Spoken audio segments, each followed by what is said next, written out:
구글은 서치 엔진이잖아요. 네. 퍼플렉시티라는 회사가 있는데 이 회사는 앤서 엔진. 굉장히 큰 회사들이 여기 투자를 많이 했어요. 자금과 기술과 인력이 있으면 뭐든지 다 할 수 있잖아요. 에이전트식으로 발전할 수도 있을 것 같고 페이지를 봤어요. 읽기도 귀찮아. 그러면 그거에 대해서 정리 다 해줄 수도 있는 거고 퍼플렉시티의 가장 큰 경쟁 상대라 그러면 도리어 시리 같은 게 될 수도 있겠죠. 아마존이 최근에 발표한 소프트입니다. API 다 있어. 하드웨어 다 있어. 개발할 때 우리가 도와줄게. LLM 기술을 마음껏 발전하라 이거죠. 뭐가 발전하건 우리는 이기겠다.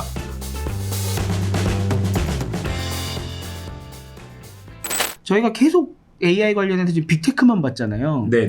근데 시즌2 때는 그래도 사스 하면서 저희가 스타트업도 많이 보고 해주셨는데 네. 너무 지금 빅테크 쏠림 현상이 있는 것 같거든요. 네네. 그 AI 쪽에서도 괜찮은 스타트업들이 좀 있습니까? 네, 그래서 미리 몇십 개 정도 이제 골라놓긴 했는데 저희가 이제 이 시간부터 그렇게 살펴보진 않을 거고요. 오늘은 나머지 빅테크들의 자잘한 이야기라든지 전체적인 기본 이야기들 하고 네. 다음에 이제 천천히 스타트업들 하나씩 볼 겁니다. 그런 점에서 그 하나만 좀 먼저 찍고 간다면 요즘 스타트업 중에 제일 유명한 데는 이제 퍼플렉시티라는 회사가 있는데 재밌게도 이거는 구글은 서치 엔진이잖아요. 이 회사는 앤서 엔진. 이 말 장난이 정말 대단한 것 같습니다. 앤서 엔진이라 그래서 구글은 검색한 결과를 보고 이게 클릭을 해야 되는데 자기네들은 답을 주겠다. 그래서 뭐 아프리카에서 제일 잘하는 나라는 제일 잘하는 나라에 대해서 정보를 쭉 주고 옆에 조그만 링크를 몇 개를 주는 거죠. 그래서 처음부터 결과를 주는 식으로 가겠다. 그러면은 뭐 돈을 어디서 버냐? 검색 엔진 같으면은 그 사이사이 광고가 다 들어가는 거잖아요. 그렇죠. 그리고 구글은 사실 그 검색 키워드 자체가 돈이거든요. 그래서 이 키워드당 이제 경매를 걸어서 뭐 예를 들면 이탈리안 식당이라고 검색을 하면 나는 이제 집 근처에 이탈리안 식당을 보고 싶었는데 얘는 그냥 이탈리안 식당이면 그 검색어에다가 돈을 걸어놓은 친구가 제일 위에 올라오는. 심지어 구글 맵도 마찬가지예요. 이제는 사람들이 검색하는 걸 바탕으로 키워드로 위쪽에 광고를 보여주는 게 이제 구글의 굉장히 큰 비즈니스 중 하나인데 앤서 엔진으로 가면 그런 걸 못 하잖아요.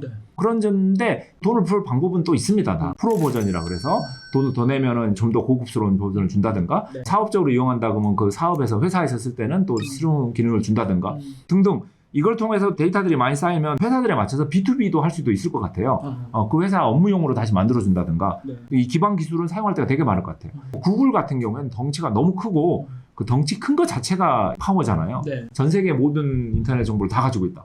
근데 퍼플렉시티 같은 경우에는 LLM이 메인인 거고 거기에 약간 검색이 붙어있는 이런 개념이라 좀 다양한 형태의 활용이 가능해질 것 같아서 되게 재밌는 사업 모델이 나올 수 있을 것 같고 피보팅도 되게 잘할 수 있을 것 같고요. 제일 중요한 거는 굉장히 큰 회사들이 여기 투자를 많이 했어요.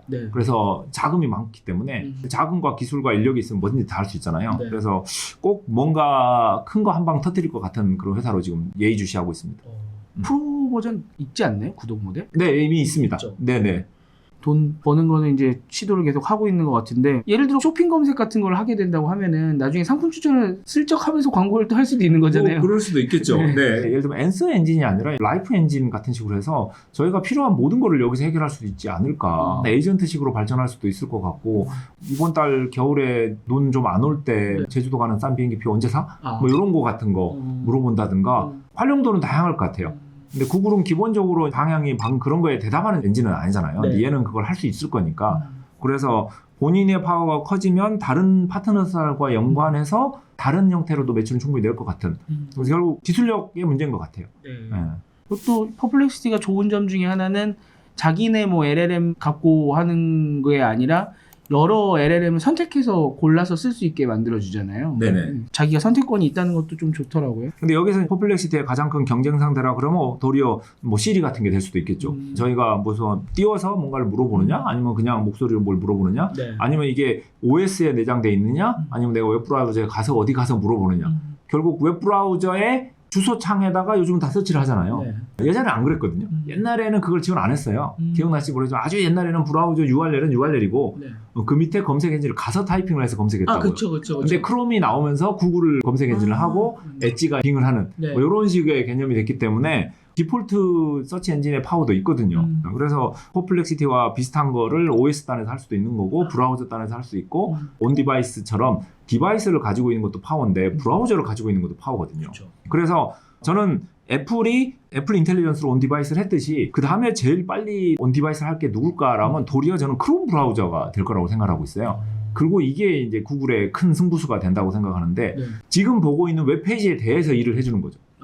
내가 뭔가 웹페이지를 봤어요. 네. 읽기도 귀찮아. 네. 그러면은 그거에 대해서 정리 다 해줄 수도 있는 거고 여기 지금 예약을 해야 돼요. 근데 어느 게 제일 싼 건지 찾기도 귀찮아요. 뭐 이런 거. 네. 이거 기억했다 나한테 알려줘라든가 어쨌든 그 웹페이지를 나랑 같이 보고 있는 비서가 있다면 그 비서한테 어떤 일을 시킨다면 이런 개념으로 가보면 아까 온 디바이스하고 다르게 온 브라우저 AI면 좋을 텐데 다만 온 디바이스는 이제 거기에 컴퓨팅 파워가 있는 거고 네. 온 브라우저는 네. 컴퓨팅 파워가 없죠. 와.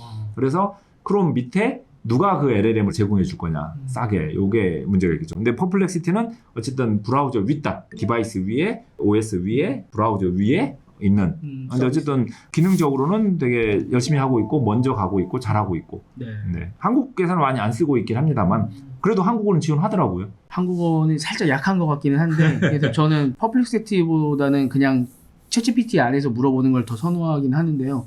아무튼 이쪽에서 검색하시는 분들 꽤 많이 생겼더라고요. 네, 이제 챗GPT는 기본 LLM 기능에 좀 치중을 하다 보니까 우리는 옛날 정보만 가지고 있고 최신 정보는 없어라고 당당하게 네. 그러면서 계산에 애를 쓰고 있었는데 퍼플렉시티 같은 게 나와서 검색과 LLM을 섞어서 최신 정보도 보여주니까 어쩔 수 없이 이제 챗GPT도 물어보면 네. 뭐 검색해서 뭐 알려줘 그러면 검색해서 알려주는. 네. 근데 그게 비용이 훨씬 들어갈 거잖아요. 그쵸. 걔들 입장에서는. 근데 안 하고 싶었는데도 경쟁이 있으니까 할 수밖에 없는 거죠. 네. 그래서 좋은 상호 관계가 같습니다. 근데 이런 류의 AI 스타트업들 되게 재밌는 것들을 이렇게 쭉 앞으로 기회 날 때마다 좀 살펴보면 네. 저런 빅테크하고 비교도 하면서 빅테크들의 전략도 좀 볼 수 있을 것 같습니다. 빅테크와 스타트업까지 나중에 한번 저희가 살펴볼 예정이고요. 지금 챗GPT 얘기를 좀 했는데 챗GPT 요새 검색이 잘 돼갖고 저 진짜 많이 쓰거든요. 그런 면에서 구글 검색 위험할 수도 있겠는데라는 생각도 들고 확실히 활용도가 챗GPT 확 올라간다 이런 생각도 좀 들더라고요. LLM이 자연어로 질문을 하고 네. 그걸 자연어로 처리를 하고 자연어로 답변을 주는데 우리가 자연어로 물어보는 것도 되게 중요하고 자연어로 답변하는 것도 중요한데 이 사이에가 되게 중요해요. 사진을 주면서 네. 이 사진의 고양이가 몇 마리야? 라고 물어보면 3마리요 라고 답변하는 거는 네. 이걸 이해하는 거지 이 질문과 답변이 자연어인 건 중요한 건 아니잖아요. 그런 점에서 멀티모달을 이해한다. 가운데서 이해한다 되게 중요한데 텍스트보다 당연히 목소리가 훨씬 더 데이터가 많이 담겨 있을 거잖아요. 해상도도 높을 거고 네. 배고파와 배고파 이건 다른 거니까요. 네. 뭐 그런 것처럼 이미지가 그보다 훨씬 데이터가 많을 것이고 동영상은 더 많겠죠. 네. 심지어 그 동영상이 카메라 2개에서 찍었다면 3D로 되는 거잖아요. 우리 눈처럼. 그래서 카메라 2개하고 1개는 천지 차이인 거예요. 카메라 하나로는 2차원밖에 안 됩니다. 네. 근데 2개면 3차원이 되고 심지어 소리도 마찬가지예요. 소리를 2군데에서 녹음하면 네. 3차원이 돼요. 어디서 뭐가 벌어지는지 아는 거죠. 네, 네. 공간감이 생기는 그렇죠. 거군요. 저희가 게임할 때도 이렇게 스테레오 스피커로 들어야 네. 공간감이 있는 거지. 네. 안 그러면 총을 왼쪽에서 하는지 오른쪽에서 모르는 맞아, 거잖아요. 맞아. 네. 그런 점에서 멀티모달은 굉장히 중요한 거고 네. 이 멀티모달을 획득하는 것도 그러니까 정보를 수집하는 것도 디바이스 단에서 잘해주면 좋은 거잖아요. 네. 그런 점에서 디바이스에서 이런 LLM을 어떻게 지원해 주자가 되게 중요해집니다. 그래서 시리에서도 텍스트로 하거나 네. 아니면은 목소리로 하거나 네. 나중에는 화면 보고 네. 제가 말로 하면 내 말을 이해하거나 아니면은 이렇게 카메라로 저쪽 보여주면서 여 건너편에 뭐가 있는데 네. 저거 뭐야? 이렇게 한다든가 네. 이런 멀티모달은 전화기가 최고예요. 네. 후면 카메라가 있는데 굳이 이렇게 보여줘야 돼요. 죄송합니다. 네, 습관이라. 멀티모달을 잘하기 위해서는 네. 꼭 그 모바일 디바이스하고 협력이 중요한 거고 애플 디바이스에서 네. 멀티모달로 정보를 수집한 거를 잘 쓸 수 있어야 네. LLM은 결국 텍스트만 하는 게 아니라 이미지나 영상이나 사운드까지 다 처리를 해야 발전하고 있기 때문에 I was thinking you could do kind of a rapid fire mock interview, maybe ask me 3 questions, and at the end you can give me some feedback. Great idea. Let's dive straight in. First question. Can you tell me about a challenging technical problem you solved in your previous projects and how you approached it? 그래서 지금 LLM, 라지 랭귀지 모델이라고 그랬다가 요즘은 LMM, 네. 라지 멀티모달 이런 식으로 바뀌고 있잖아요. 네. 발음 잘 들어야 돼요. 전문가분들이 말씀하실 때 L이랑 M이랑 좀 비슷해서 네. 이거 LLM 말씀하셨는지 LLM 말씀하셨는지 엄청 헷갈리더라고요. 아유, 그렇습니다. 뭐 같은 거죠. 그냥 인공지능이라고 부를까요? 이런 식으로 멀티모달이 되게 중요하고 그런 점에서 오픈 AI가 좀 손해를 감수하더라도 애플 디바이스에 이렇게 챗GPT를 넣은 거는 네. 되게 중요한 전략이다 봅니다. 결국 멀티모달 데이터를 수집하기 위함이죠.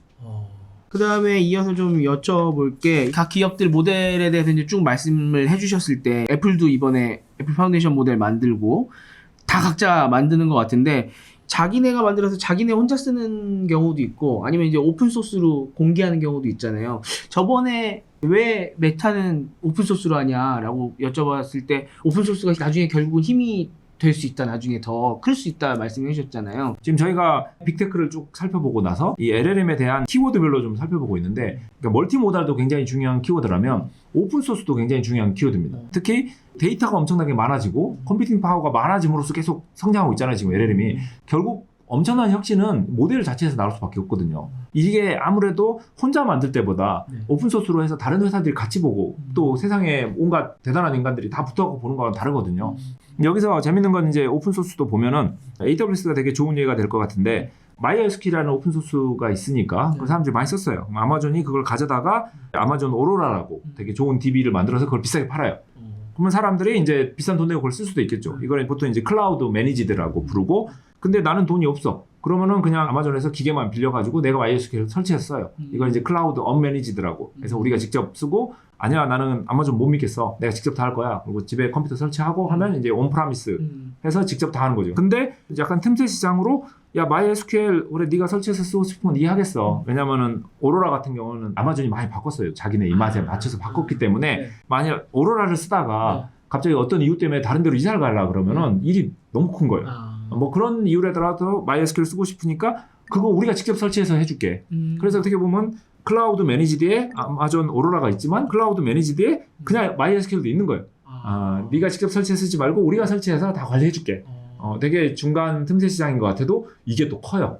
그런 점에서 아마존이 직접 클라우드라든지 타이탄 같은 모델을 서빙하지만 뭐 사람들이 우리한테 빌려가지고 전부 라마를 설치했으네? 그러면 어느 날부터 야 우리가 설치한 거 있거든? 이게 훨씬 더 편해. 그러면은 사람들이 계산해보고 이리로 갈 수도 있는 거죠. 뭐 크레딧 같은 거 주고. 그래서 사람들의 패턴을 보고 잘 대응할 수 있는 거죠.